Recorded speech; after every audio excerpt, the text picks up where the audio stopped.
Bonjour encore une fois, bienvenue dans mon nouveau tutoriel de Tog Graphics. Aujourd'hui, mon tutoriel va porter sur créer un kit de jupe pour une auto. Encore la même Porsche que j'utilise toujours, ma Porsche jaune. Je vais créer un kit de jupe, donc pour cette vidéo-là, je vais faire le pare-choc du côté. Je vais vous montrer vraiment comment en fabriquer un, parce que beaucoup de vidéos disent comment créer un à partir d'une autre photo.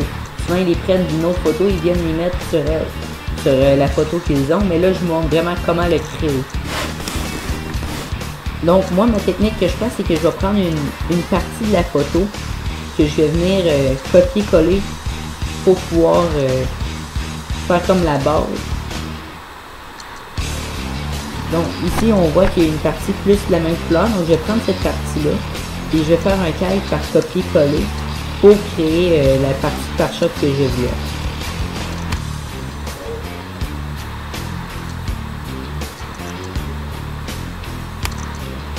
Donc vous la prenez, vous la mettez assez grosse pour que vous ayez en masse de place comme pour la modifier, la couper, ce que vous voulez faire avec, tout dépendant de ce que vous allez faire. Moi je la mets assez grosse pour que j'aille en masse de place pour si mettons je décide que je la mets plus grosse, plus petite.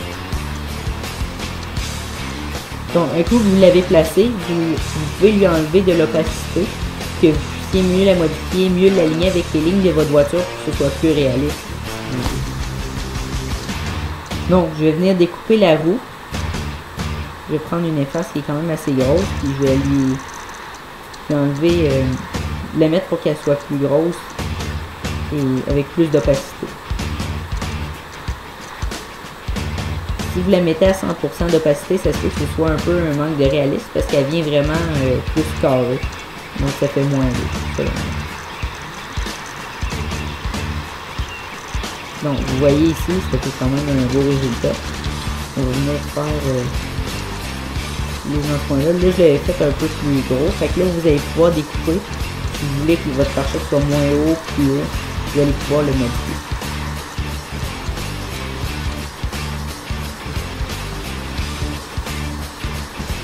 Donc, vous allez pouvoir découper ce côté-là.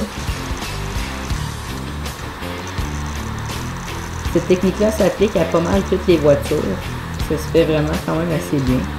Ça prend quand même du temps, mais je trouve que ça fait quand même assez un beau résultat. Donc, moi, je vais venir encore redécouper un petit peu. Je trouve que c'est un peu proche du sol. Donc, si vous voulez que ce soit plus réaliste, vous pouvez en enlever plus. Si vous voulez que ce soit vraiment pour le style, puis comme les gros Photoshop, vous pouvez la mettre plus bas du sol. Ça fait ça fait un effet quand même assez bien. Donc, ici on a notre base de fait.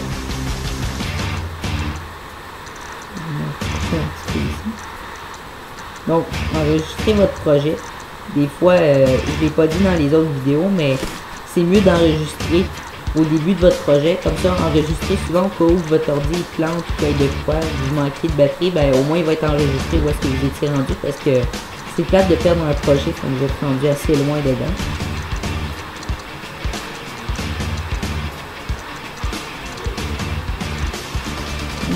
Je vais découper un peu cette partie-là, parce qu'après ça, plus tard, je vais faire un dégradé vers la fin, ça a l'air vraiment de se mouler à la voiture. Pour faire vraiment comme si c'était fait avec la voiture et non rajouté.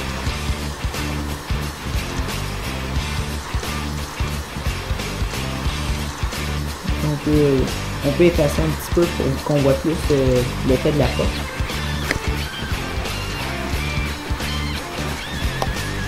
Ensuite, vous pouvez remettre de l'opacité, vous voyez. Ça se met quand même bien à l'auto, moi je trouve, c'est quand même assez bien. Ensuite, ce qui va être le fun, c'est de faire vraiment des reliefs dans le pare-choc, pour que ça donne un peu de réalisme. Donc là, je vais vous montrer comme ça une idée que j'ai eue. Mais vous pouvez vraiment faire plein de reliefs. Souvent, il y en a qui font comme des trous dans les pare-chocs, comme des trous de ventilation un petit peu. Je trouve ça, c'est quand même bien, mais là, j'ai décidé de faire ça, comme vous allez pouvoir voir. Ça crée un petit relief au côté du pare-choc.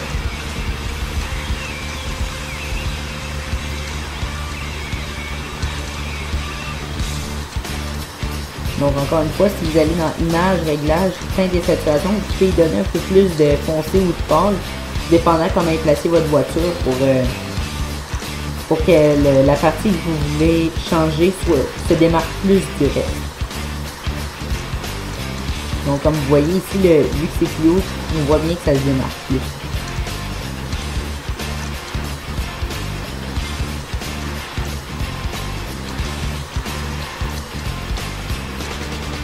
vais me le mettre un petit peu plus foncé, ça paraissait pas assez.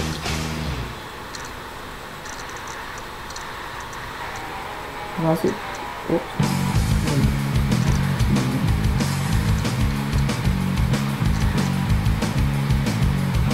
Ah ok, c'est ça, j'ai modifié le modèle. On va venir descendre celui-là un peu, il fait trop. Donc ensuite, avec l'outil pour faire du foncé, vous allez pouvoir venir. Et c'est là que ça va créer un petit peu de réalisme. Regardez, si vous mettez de l'ombrage en dessous, ça fait un effet quand même assez beau, moi je trouve. Vous pouvez en mettre longtemps que vous voulez. Là, il dépasse un petit peu. Donc vous voyez, ça crée quand même un bel effet, ça fait de l'ombrage sur le côté, c'est quand même assez beau.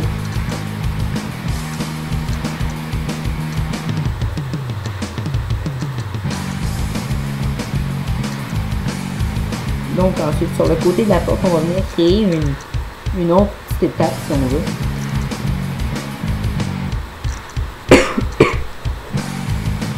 Je vais effacer, parce que je trouve que ça peut passer un petit peu.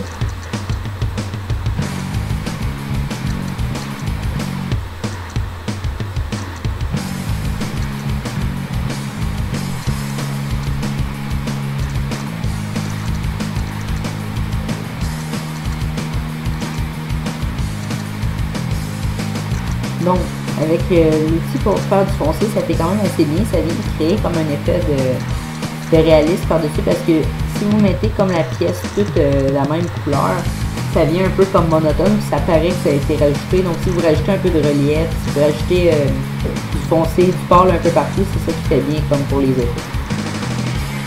Donc, on venait créer une étape pour faire vraiment comme si le pare-choc il sortait de la voiture. Pour faire vraiment comme s'il était à l'extérieur.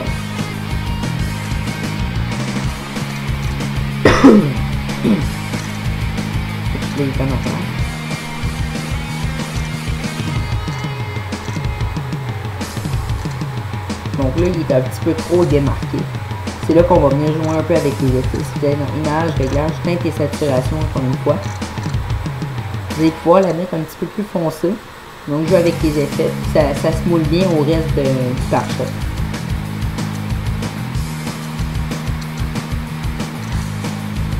On va y mettre un petit peu plus de foncé. Comme ça vient vraiment créer avec l'effet du reste du pare-choc.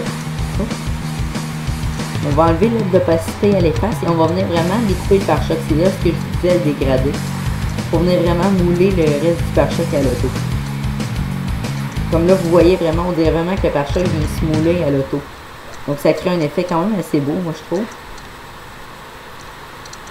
Ça fait vraiment comme si le pare-choc venait se mouler avec le derrière du reste. Puis ça crée un effet un peu comme si la porte venait plus vers en dessous.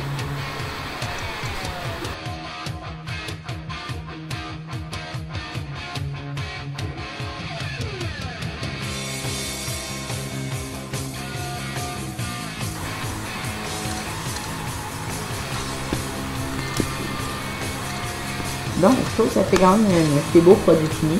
Encore une fois, si vous êtes vraiment perfectionniste, vous pouvez vraiment modifier les petits détails, les contours des roues. On peut vraiment travailler longtemps sur un projet. Là, je l'ai fait quand même assez rapide pour vous montrer, mais si vous voulez vraiment faire un produit qui est vraiment de qualité, vous pouvez y aller très précis, là, aller dans les plus fins détails pour que ça fasse un produit encore plus impeccable que ça. Et même là, je trouve déjà que c'est assez réaliste. Donc, on enregistre le projet. Si vous avez fini avec, encore une fois, moi je le mets en JPEG, vous pouvez le mettre en toutes sortes d'autres formats. Vous pouvez modifier aussi la qualité. Donc, c'est mon produit final. J'espère que vous avez aimé la vidéo. N'hésitez pas à commenter encore une fois si vous avez des choses que vous auriez aimé avoir de plus. N'hésitez pas. Et encore une fois, le lien pour downloader ou télécharger, je veux dire, le produit fini va être dans la description.